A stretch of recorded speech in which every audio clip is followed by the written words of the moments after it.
Itu yang saya bilang tadi bahwa selain pembangunan infrastruktur, yang paling penting setelah itu atau sebanding sebenarnya itu pembangunan sumber daya manusia. Potret betul potensi desa itu, baik dari sumber daya manusianya, kemungkinan tentang ekonomi kreatif misalnya, terus kemungkinan tentang sumber daya alam yang ada di desa itu. Potensi. Potret betul biayai sehingga itu menjadi pondasi dasar dari desa untuk pembangunan ke depan. Saya selalu mempertanyakan begini, apakah Blora itu potensinya ke depan bukankah ada di pertanian, perkebunan, dan peternakan? Ya. Nah, saya selalu sampaikan. Gagasan ini benar-benar luar biasa karena apa? Ini akan menjadi miniatur bagaimana memanfaatkan potensi itu bisa terintegrasi itu sehingga nanti bisa maksimal untuk menumbuhkan kesejahteraan masyarakat yang ada di Blora, Cak. Gitu ya, Cak.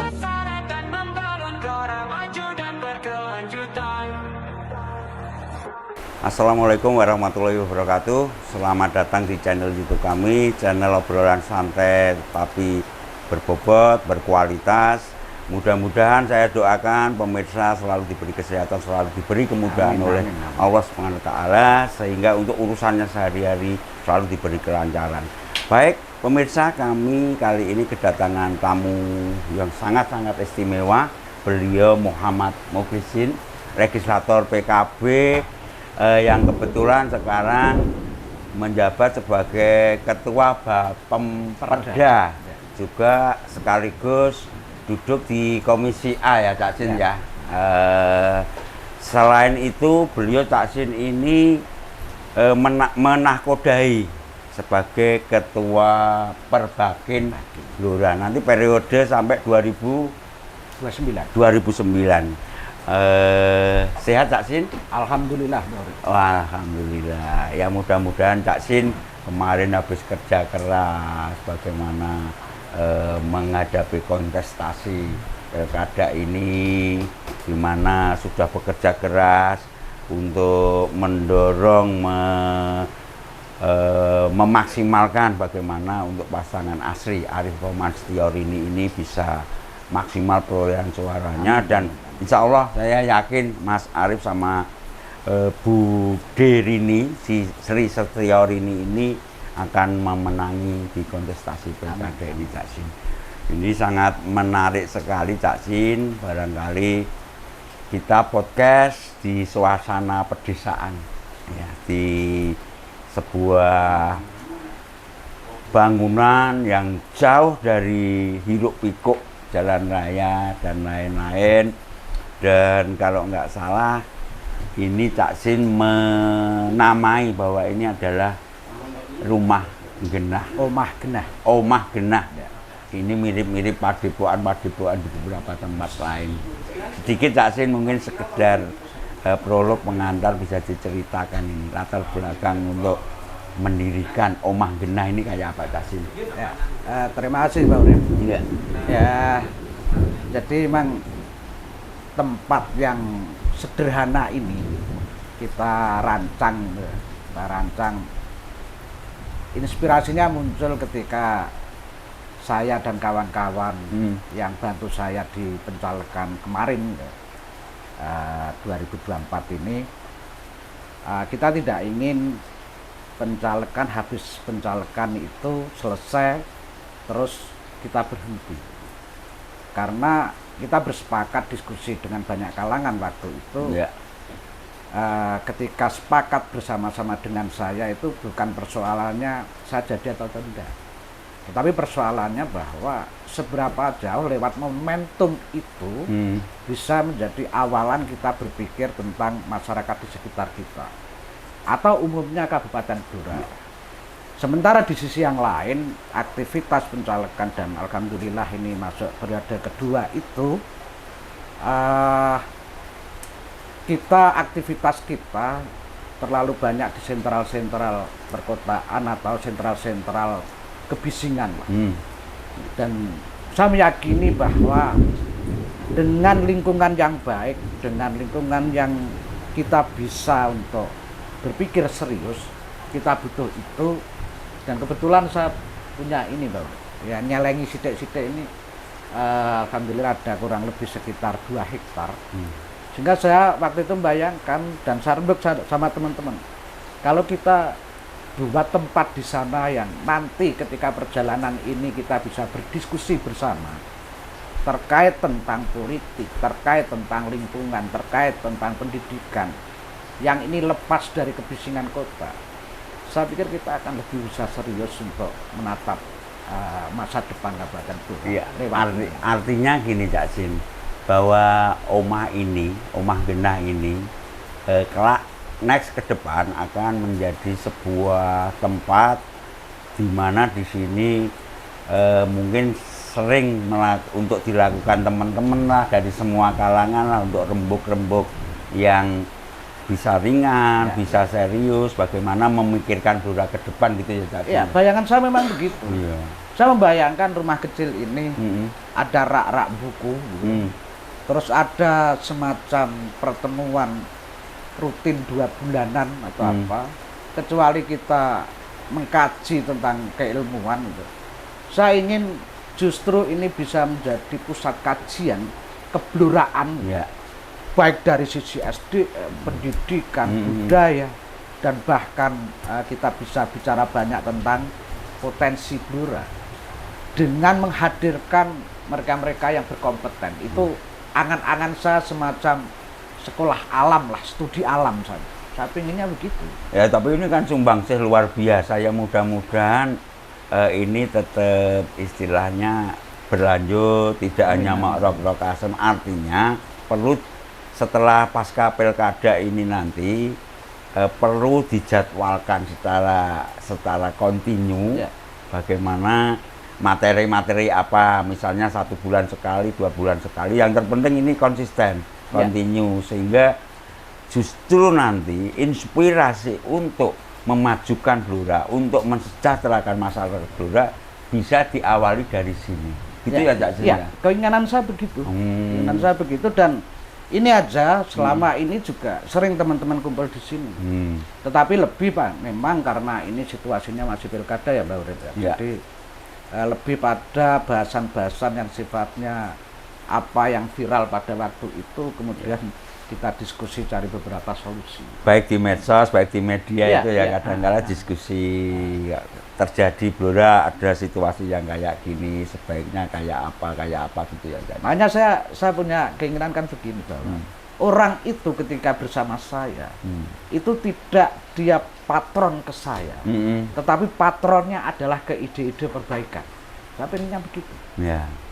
Dan itu kan hanya bisa dicapai ketika kita berdiskusi bersama, nanti yang jadi narasumber juga semuanya bergantian sesuai dengan bidangnya masing-masing. Mudah-mudahan itu bisa berlanjut. Amin, insya Allah lah. Ini niatan baik dalam artian bahwa membangun Blora itu kan bisa dibicarakan di mana tempat, tidak harus di kantor yang megah, harus kantor yang ber-AC, dan ini view-nya kan luar biasa nih Cak Sin. Inspirasi, alhamdulillah, bisa menimbulkan inspirasi yang luar biasa ini Cak Sin. Kalau dalam artian ini Cak Sin, kita tampaknya insya Allah lah kalau nanti Mas Arif sama Bude ini ya, itu nanti diberi amanah untuk memimpin Blora 5 tahun ke depan. Tentunya kan ada visi misi, ada hal-hal yang perlu dilakukan, itu skala prioritas dan lain-lain. Kalau saya membaca, mempelajari itu, salah satu visi misinya kan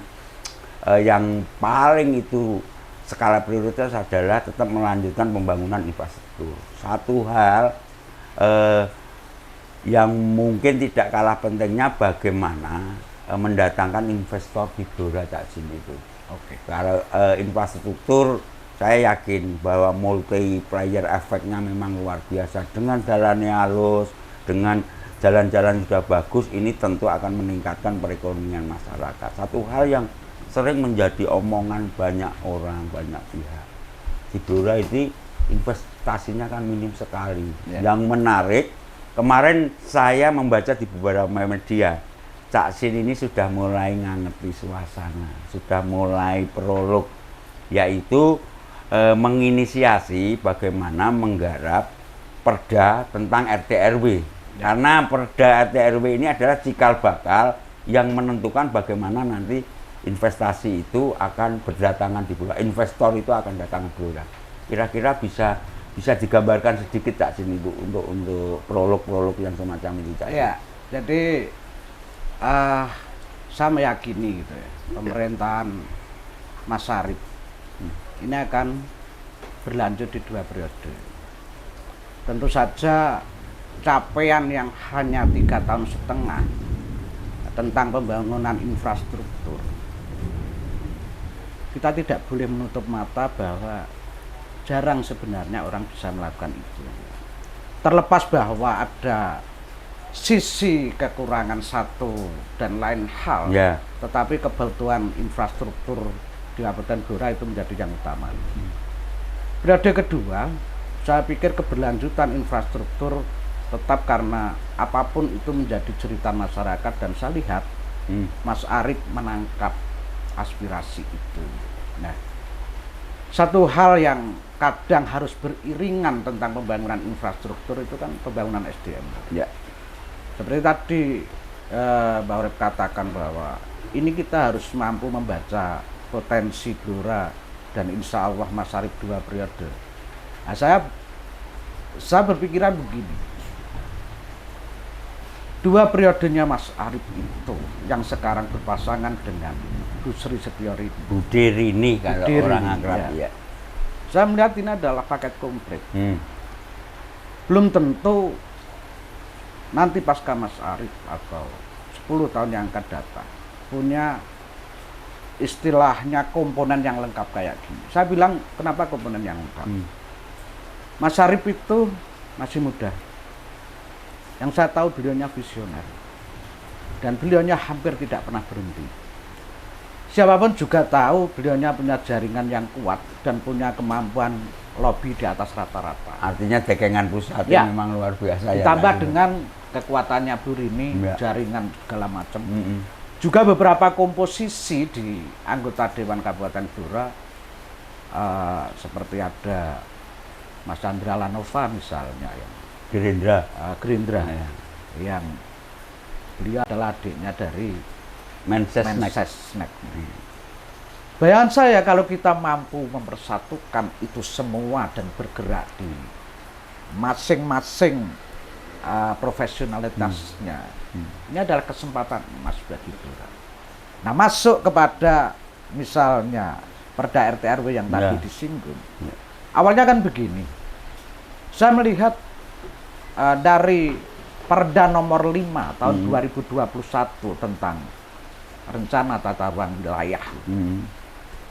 Di situ yang sangat membatasi tentang potensi-potensi daerah, potensi-potensi wilayah yang ada di Kabupaten Blora, yang itu seakan memenjara, tidak bisa dieksplor atau tidak bisa digali potensinya. Hanya terbatasi pada perda itu.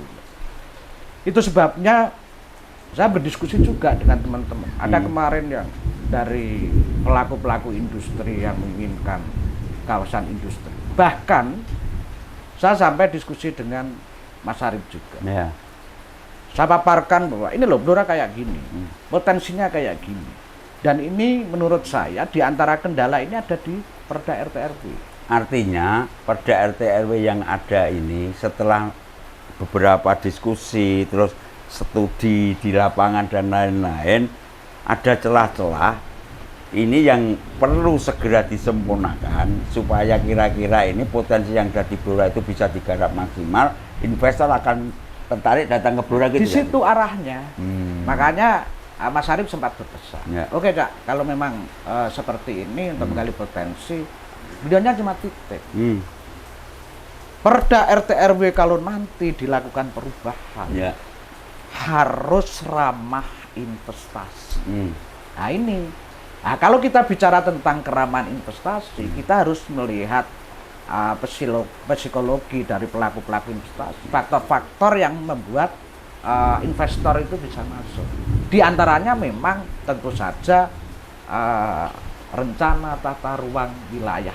Ini visioner sekali loh, Cak. Ini cikal bakalnya untuk bagaimana menggarap investor supaya datang ke Blora, kan cikal bakalnya justru diregulasi RT RW ini, Cak. Makanya dari itu, ketika saya diamanai lagi di Ketua Bapemperda, saya langsung melakukan kajian itu.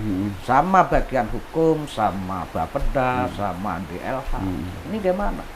Kita tidak bisa menutup mata lah banyak aset-aset Blora yang tanda kutip tidak berizin tentang galian C dan lari ke luar Blora, sehingga kabupaten tidak mendapatkan pemasukan dari situ, atau PAD Kabupaten Blora tidak berefek positif terkait itu. Makanya ya kalau kita mau berbicara tentang Blora, saya sering sampaikan kita harus baca betul potensi daerah, dan saya melihat peluangnya ada di perubahan Perda RT RW. Cuma begini, Pak Urip. Iya. Perda RT RW itu kan berlaku 5 tahun minimal. 5 tahun itu baru bisa dirubah. Ya. Kita punya Perda RT RW itu sudah umurnya sudah berapa, Cak? Tahun 2021. 2021. Praktis sebenarnya secara normatif, kalau lempeng gitu ya, bisa dirubah di 2026. Tetapi begini, kan ada begini loh, ada beberapa tahapan. Bagaimana kalau itu dipercepat? Nah, ini ada persyaratan.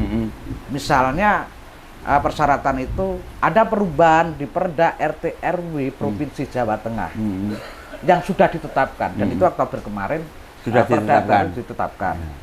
Terus juga kalau itu ada proyek strategis nasional PSN yang nanti akan merubah peta tentang rencana tata ruang itu.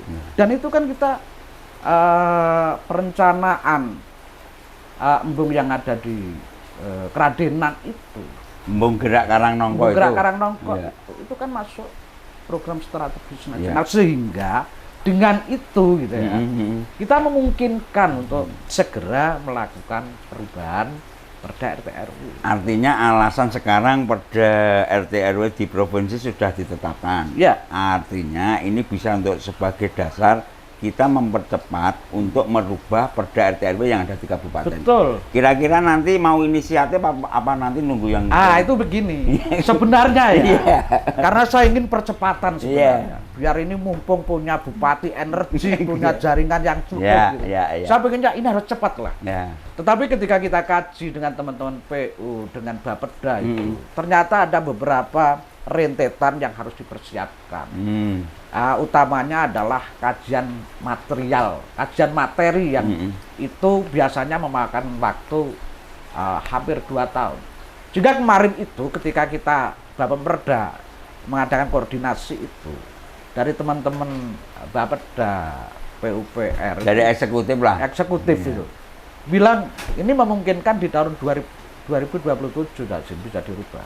Saya bilang kenapa harus begitu? Karena ini butuh kajian ini, kajian ini, oke. Kajian ini, oke. Terus kendalanya ada di mana?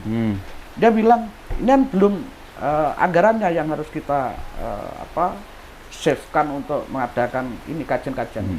Saya bilang, kenapa kita tidak mampu berimprovisasi? Kalau kita bisa meloncat, kenapa harus jalan? Maka saya bilang, lakukan kalau diperlukan bentuk tim khusus untuk kajian Perda RT RW ini, dan kajian itu harus selesai di 2025 sehingga 2026 ini nanti di akhir 2025 bisa masuk di Propemperda 2026 dan di 2026 kita bisa kawal itu mulai pembahasan Perda RT RW. Itu yang paling cepat, Mbak Urip. Artinya kan ini kan bisa dilakukan kolaborasi, artinya bahwa ini bisa inisiatif dari DPR awalnya, dalam artian kalau persoalan kajian-kajian saya pikir kalau itu bisa dipercepat, kenapa harus menunggu sampai sedemikian rupa? Paling tidak kalau itu segera dirubah, misalnya nanti bisa di 2006, tapi kan awalnya di 2025 kan sudah mulai pembahasan itu aja. 2025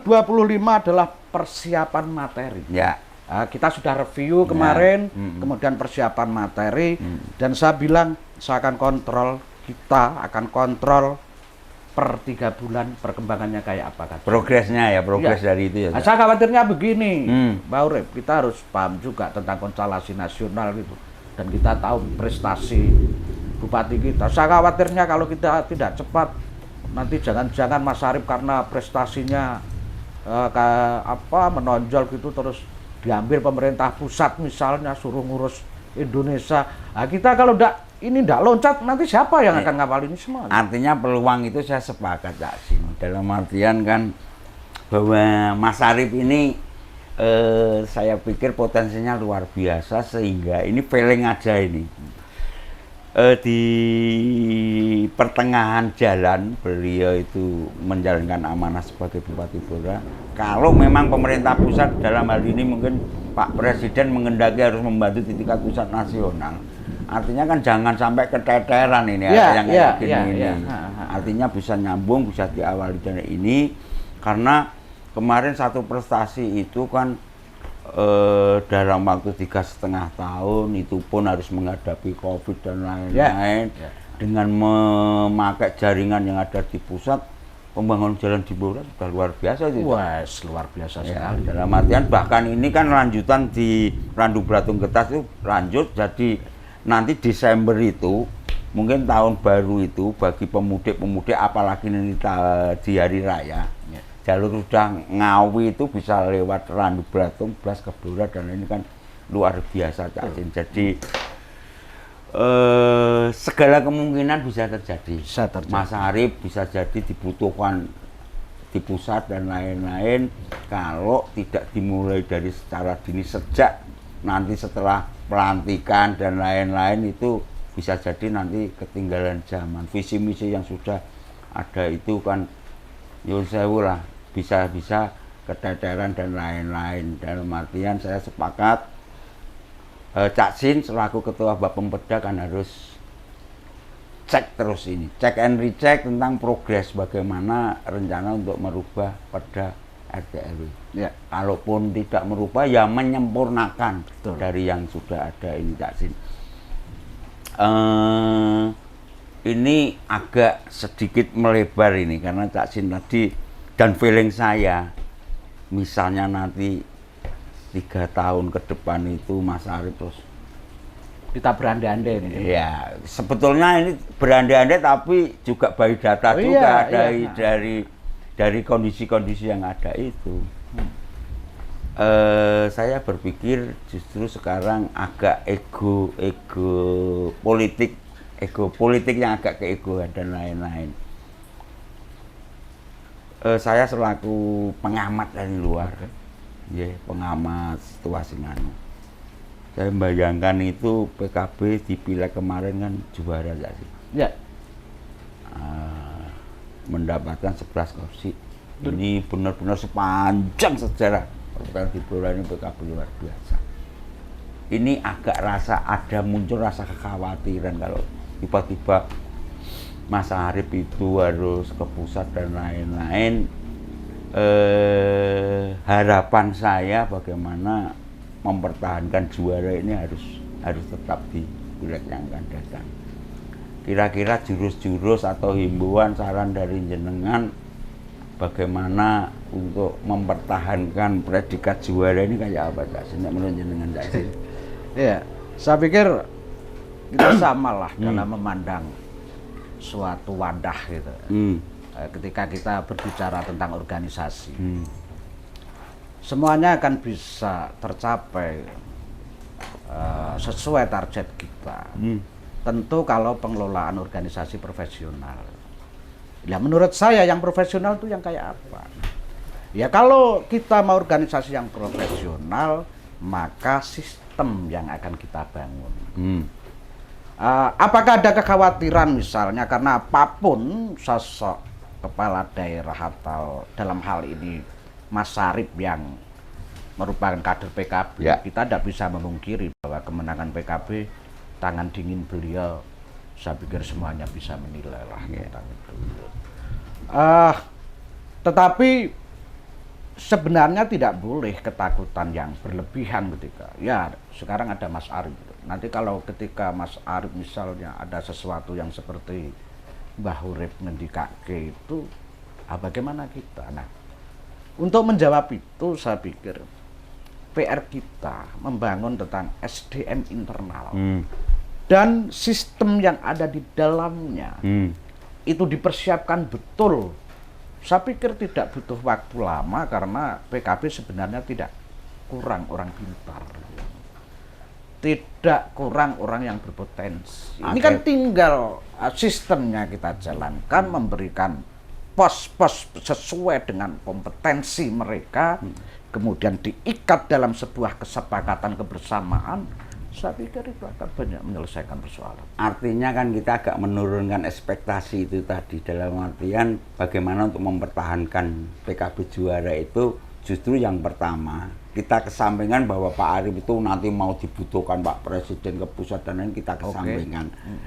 Saya pikir kebutuhan yang tidak bisa ditawar adalah bagaimana menyempurnakan, memperbaiki sistem yang ada di organisasi itu. Siapanya itu? Artinya nanti kalau sistem ini sudah tertata, siapapun yang akan memegang, praktis ini akan jalan. Saya selalu percaya itu. Dari mulai saya kuliah, saya belajar berorganisasi. Sebenarnya bukan terletak pada siapa yang memimpin. Ini kalau kita bicara profesionalitas organisasi. Tetapi seberapa mekanisme itu ada dan sistem itu terbangun. Dari generasi ke generasi, dari kaderisasi ke kaderisasi. Kalau itu terbangun, tidak ada persoalan mau ganti ketua sehari 5 kali juga tidak ada persoalan. Karena sistem sudah tertata. Iya kan. Menurut saya begitu. Iya. Kalau boleh saya usul saran, sistem diperbaiki, tapi paling tidak wakil-wakil kita yang ada di legislatif itu di DPR termasuk Cak Sin. Mulai saat ini pun kan tidak menunggu harus nanti pilkada selesai, mestinya ini kan sudah mempunyai program bagaimana mempertahankan kejuaraan ini, Cak. Artinya memelihara audien, melebarkan audien, dan selalu membuat bekerja sehingga nanti akan muncul framing bahwa oh, wakil dari PKB ini kerjanya luar biasa. Kalau menurut jenengan gimana, Cak? Ya, saya sepakat dengan itu. Karena apapun dengan pemilihan suara terbanyak itu juga akan dilihat dari kinerja masing-masing anggota. Dan tetapi kita kan tidak boleh misalnya sekarang jadi ini saya dapat suara sekian, oh terus pikirannya hanya saya jadi mau jadi lagi nanti cukup mempertahankan suara sekian, itu namanya nggak produktif. Gitu. Kita harus keluar dari pikiran-pikiran sektarian. Karena nyuwun sewu pesaing itu justru pasti tingkat pemikirannya juga mereka akan berjalan terus kan. Ini saya contohkan diri saya sendiri kan. Ketika di 2019 saya nyalon gitu, saya dapat 4.934. Berapa? 8.000? 4.930. Ini yang 2019. Bukan yang kemarin. Bukan. Kan ya. Makanya artinya ketika saya misalnya mau jadi lagi terus saya hanya mengandalkan suara segitu, habis saya gitu. Nah, itu sebabnya saya mencoba keluar dari zona nyaman. Kemarin berapa? Kemarin alhamdulillah dapat 9.016.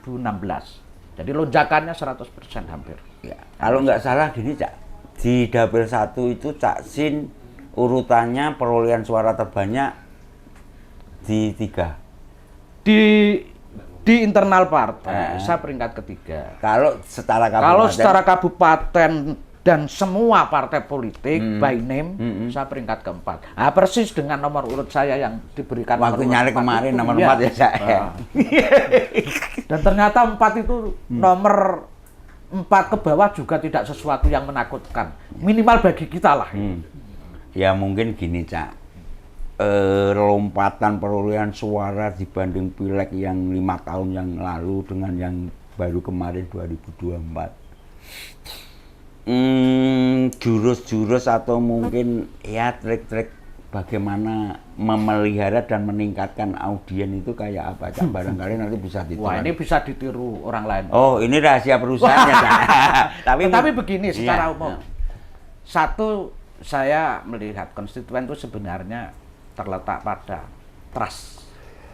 Jadi ketika 2019 sampai 2024 apa yang harus dijaga?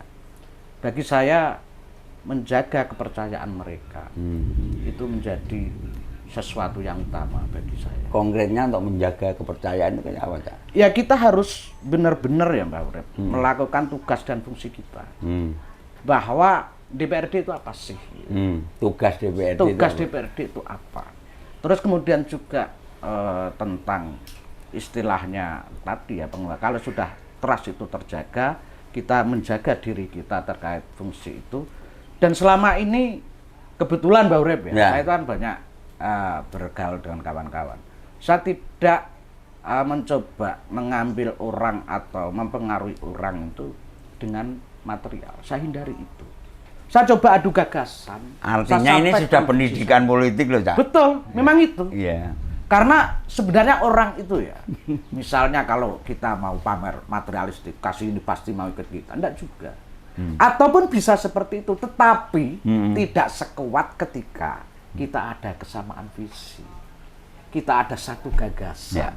Nah, ini lebih kuat, yang lain-lain itu bumbu lah, yang lain-lain. Nah, itu yang saya coba, makanya bisa jagung dengan Mbak Urip kayak gini, kalau kita tidak sefrekuensi atau bahasa kerennya itu algoritma kehidupan akan mempertemukan itu loh Mbak Urip. Iya, Cak, ini dalam artian kan menurut saya ini fenomenal sekali dari 4.000 perorangan sampai 8.000, terlepas memang secara kabupaten mungkin nomor 4 dan lain-lain, karena next ke depan bahwa tingkat persaingan ini kan memang luar biasa. Artinya ilmunya nggak boleh statis. Dalam artian ini harus berjalan terus bagaimana untuk merengkuh audiens dan lain-lain. Saya tarik kembali ini ke pemerintahan. Ini Cak Sin, kira-kira sumbangsih jenengan kebetulan Komisi A ya Cak Sin ya? Komisi A. Itu ngurusi bidang pemerintahan desa. Hukum dan pemerintahan. Hukum dan pemerintahan, termasuk pemerintahan desa. Iya. Saya sepakat dengan yang sudah cikal bakal dilakukan oleh Mas Arif. Satu desa, dua sarjana dan lain-lain. Nek menurut pandangan jenengan gimana? Ini kan sudah banyak ini MOU dengan UNES Semarang, banyak pegiat desa, perangkat itu sudah mulai kuliah dan nanti akan peningkatan SDM kayak apa nih Cak? Ya, itu yang saya bilang tadi bahwa selain pembangunan infrastruktur, yang paling penting setelah itu atau sebanding sebenarnya itu pembangunan sumber daya manusia. Kebetulan saya itu S1-nya Community Development jurusan saya, pembangunan masyarakat. Di Universitas Darul Ulum sama dengan Mas Arif kan. Tapi sudah lulus S2? Saya lulus S2 Hukum Tata Negara di Universitas Semarang. Luar biasa ini Cak. Tapi ya mudah-mudahan ilmu yang sudah itu nanti bisa diterapkan untuk masyarakat dulu. Makanya kembali tadi yang ditanyakan, misalnya ada program 2 sarjana, satu desa 2 sarjana itu Cak. Itu yang saya bilang bahwa ini ketika infrastruktur sudah jalan, maka SDM harus mengiringi. Karena apapun menurut saya, tanpa sumber daya manusia yang cukup, kita akan bergerak monoton di pemerintahan ini. Maka menurut saya, membangun profesionalitas di seluruh aparat pemerintahan sampai tingkat desa ini yang menjadi penting. Penyaringan tentang mereka yang berkompeten di urusannya, menempatkan orang yang pas, memang itu bidangnya, itu yang harus kita kawal sebenarnya. Saya tidak begitu suka Mbak Urip tentang misalnya ya kita dengan teman-teman OPD atau ASN lah, yang mereka hanya bergulat pada aturan-aturan normatif dan rutinitas. Tetapi saya lebih menghargai ketika dia berani melakukan lompatan, berinovasi, bahkan kalau sedikit nyerempet-nyerempet asal tidak melanggar regulasi, tapi dia berkreasi dan berinovatif.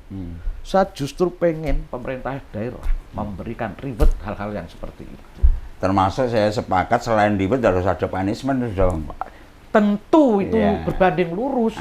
Mereka yang gitu-gitu aja, ya jangan salahkan dong kalau atasannya mengambil tindakan karena dia tidak mau berkreasi misalnya. Akhirnya kan perlu dievaluasi. Kalau dievaluasi nanti mungkin akan ditata ulang. Oh, misalnya kepala OPD ini pasnya di sini, pasnya di sini dan lain-lain. Karena apapun di era-era sekarang ini kalau kita hanya monoton berdasarkan textbook dan lain-lain tanpa ada inovasi ya nyuwun sewu. Asal kita punya pemikiran bahwa tempat kita itu adalah bagian yang bisa ikut memajukan Blora.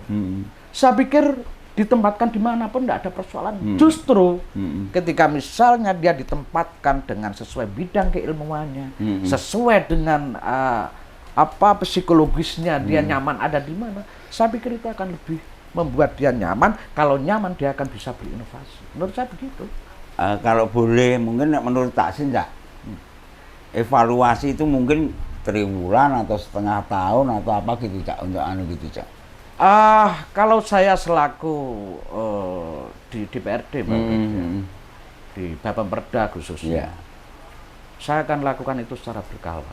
Contoh begini, dulu memang saya pernah di periode awal 2019 itu kan, saya juga diamanai di Ketua Bapemperda.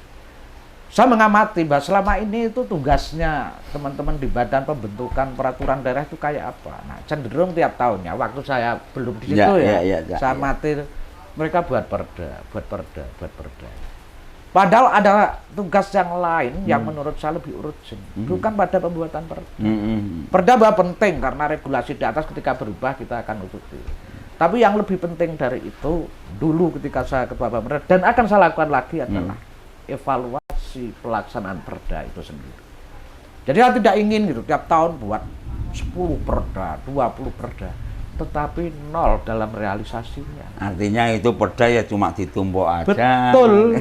Direalisasikan. Saya tidak tertarik pada hal-hal yang kuantitatif, tapi saya tertarik pada kualitatif dan bisa diterapkan.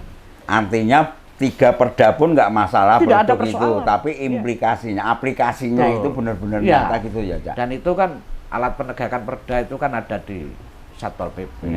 Itu yang kita selalu merekomendasikan. Kalau perdanya sudah dibuat dan saya usahakan kualitatif, tolong alat penegakan perdanya ini juga diberdayakan, kan begitu, Mbak. Artinya kalau itu saya sepakat sih. Eksekutif ini, OPD ini kan jangan berkutat serapan anggaran dan lain-lain, itu kan harus ketinggalan lah artinya Pak. Artinya untuk melaksanakan itu anggaran juga jelas dan lain-lain. Budaya di awal, di tengah itu penyerapan anggaran yang rendah, terus biasanya nanti itu akan regudukan, akan dikebut di akhir tahun, itu kan hasilnya secara kualitas kan nggak bisa nganu, Cak. Kalau saya lebih suka pembangunan yang konstruktif, dan itu menurut saya ini yang berulang kali saya sampaikan. Cobalah model pembangunan itu didasari dari litbang. Litbang itu ada di Bapeda. Saya sampaikan berulang kali. Kalau tidak bisa semuanya, mulai dicicil lah. Berapa desa gitu. Buat aja percontohan misalnya 5 desa. Potret betul potensi desa itu, baik dari sumber daya manusianya, kemungkinan tentang ekonomi kreatif misalnya, terus kemungkinan tentang sumber daya alam yang ada di desa itu. Potensi. Potret betul, biayai sehingga itu menjadi pondasi dasar dari desa untuk pembangunan ke depan. Jadi jelas gitu. Kemarin itu di Komisi A, kita koordinasi dengan mitra komisi, dengan BMD. Ya itu kan mitra. Saya sampaikan juga itu. Saya sampaikan. Bahkan saya begini, khususnya tadi saya bilang tentang Bapeda. Saya membayangkan kalau memang litbangnya misalnya ini terbatasi oleh regulasi atau ini kurang bebas, kenapa sih tidak berinisiatif misalnya dibentuk Dewan Litbang Kabupaten untuk membantu ini teman-teman Bapeda. Biar misalnya pembangunannya ada di Blora ini dipotret betul. Kita itu jangan bicara misalnya Blora itu, wah ini kota minyak misalnya. Apakah benar ini ada potensi minyak?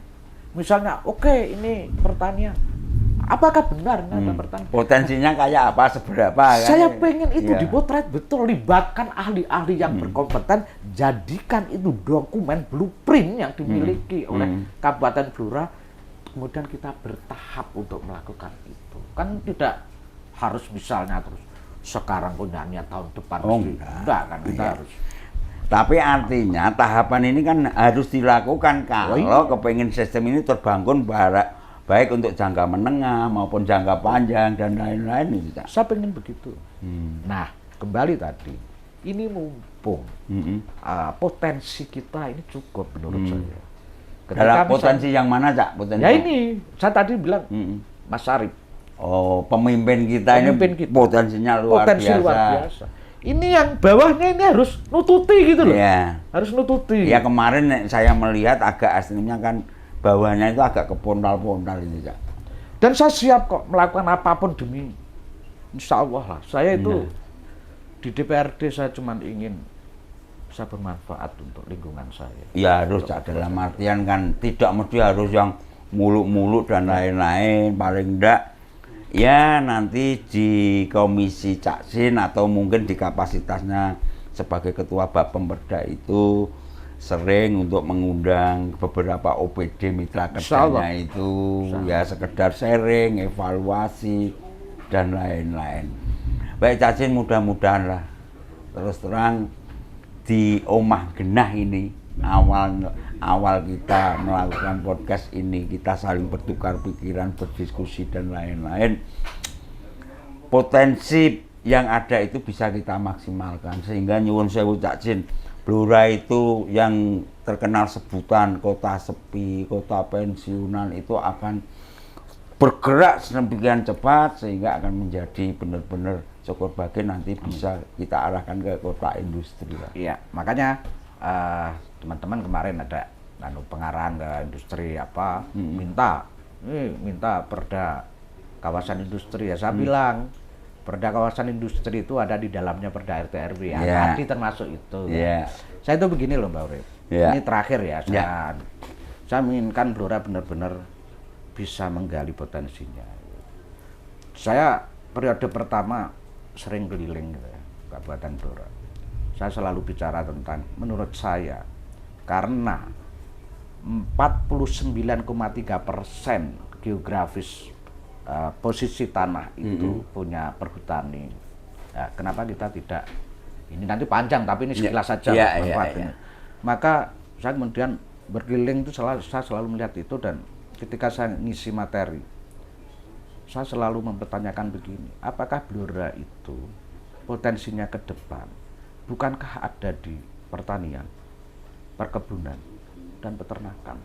Nah, saya selalu sampaikan itu, sehingga akhirnya ini terus muncul kawasan ini yang walaupun sempit ini saya mencoba mengintegrasikan itu. Makanya di sini kalau baru lihat itu Dondong itu sebagai perkebunan, tengah-tengahnya tiap ini mesti sanu jagung dan saya ada ternak juga itu kambing. Nanti hasil kotoran kambing saya pakai untuk pupuk. Nah, ini makanan kambingnya diambil dari rumput di sela-sela Dondong dan Pisang Rojo itu. Nah, kemudian pisangnya, jagungnya itu kan sudah merupakan penghasilan. Maksud saya ini adalah miniatur ketika saya bicara tentang terintegrasinya perkebunan, pertanian dan peternakan. Saya baru ngomong ini gagasan ini benar-benar luar biasa karena apa?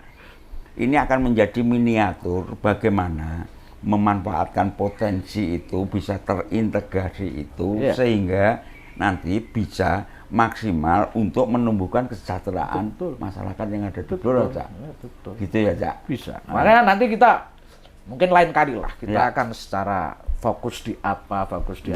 Saya sangat welcome Mbak Urip dan walaupun ini tidak bisa detail, tetapi kayak di luar podcast kalau memang teman-teman mau berdiskusi, saya sangat welcome. Khususnya olahraga otak memang yang saya sukai. Artinya olahraga otak ini kan kita tidak sekedar membaca buku dan lain-lain, justru inovasi dan lain-lain.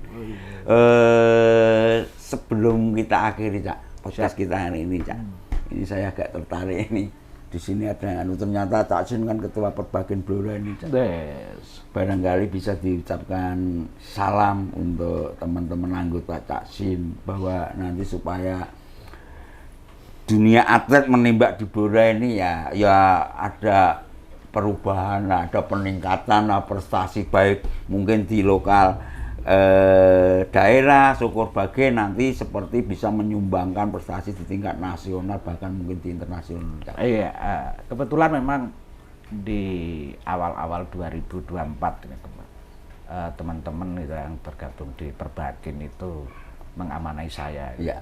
Terpilih di ketua Perbakin.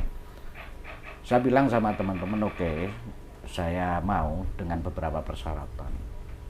Persyaratan itu diantaranya pertama saya akan benahi tentang struktur organisasi. Kita harus satu visi. Kemudian saya itu kan tidak bisa pegang organisasi itu setengah-setengah gitu ya misalnya. Hanya formalitas gitu aja. Ya, saya tidak suka seperti itu. Saya biasanya nangani sesuatu itu totalitas. Kalau enggak, mending nggak usah. Sehingga saya bilang ini kerja kita bersama, tidak ada ketergantungan ke saya. Oke, kemudian teman-teman animonya di kepengurusan itu sangat baik. Ada 2 anggota dewan juga yang tergabung di Perbakin. Artinya menjadi pengurus. Menjadi pengurus. Ya. Ada itu juga teman-teman dari baik ASN maupun swasta dan kita memang proyeksinya di Perbakin ini prestasi. Kan? Ya. Tapi untuk prestasi itu kan diperlukan beberapa syarat. Iya. Proses harus ada proses. Sarprasnya harus cukup dan segala macam. Kita sedang bangun itu dan insya Allah mulai 2025 kita akan cicil tentang sarana prasarananya sehingga di 2026 bidikan kita sudah mulai prestasi. Walaupun selama ini dengan kondisi seadanya, atlet-atlet kita banyak yang berprestasi. Akhirnya potensi atlet kan ada dan banyak. Sangat baik. Iya. Dan ini kita coba. Karena ya apapun Perbakin ini olahraga mahal banget. Karena untuk apa misalnya senapan latihannya dan segala macamnya memang harganya lumayan. Surplusnya memang luar biasa itu. Membutuhkan kalau orang nggak tahu kan itu kan hanya sekedaran ulah, tapi ternyata itu kalau mau beli peralatan yang standar ini harganya kan harus standar. Kapan-kapan kalau Mbak Urip mau latihan nih Mbak bisa. Justru saya tertarik nanti akan ngoncai podcast khusus tentang dunia Perbakin ini, bagaimana kita mendorong potensi atlet yang ada di Blora itu nanti akan berprestasi khususnya di bidang Perbakin. Baik, terima kasih Pak Cak Sin atas luangan waktunya untuk kita podcast. Mudah-mudahan apa yang kita lakukan di Omah Genah ini di hari ini nanti akan menjadi cikal bakal atau menjadi ya semacam awal kita bagaimana membangkitkan Blora, memajukan Blora dari segala lini, baik itu perekonomiannya, kebudayaannya, SDM-nya dan lain-lain, itu akan membawa benar-benar untuk memajukan masyarakat Blora. Demikian pemirsa podcast kita hari ini dengan Cak Sin, ini anggota DPRD Blora dari fraksi PKB yang sekarang juga duduk di Komisi A dan lain. Saya yakin setelah nanti ini Pak Arif sama Bu Rini dilantik, banyak kerja yang menggunung menanti Cak Sin. Artinya ini saya melihat Cak Sin harus meningkatkan kualitas perannya bagaimana untuk membangun Blora.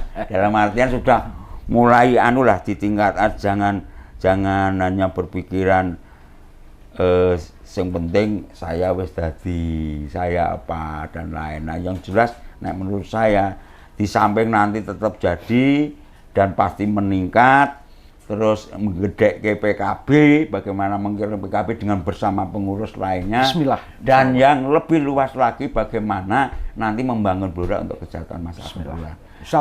Mudah-mudahan podcast kita hari ini nanti bermanfaat. Sekian. Assalamualaikum warahmatullahi wabarakatuh.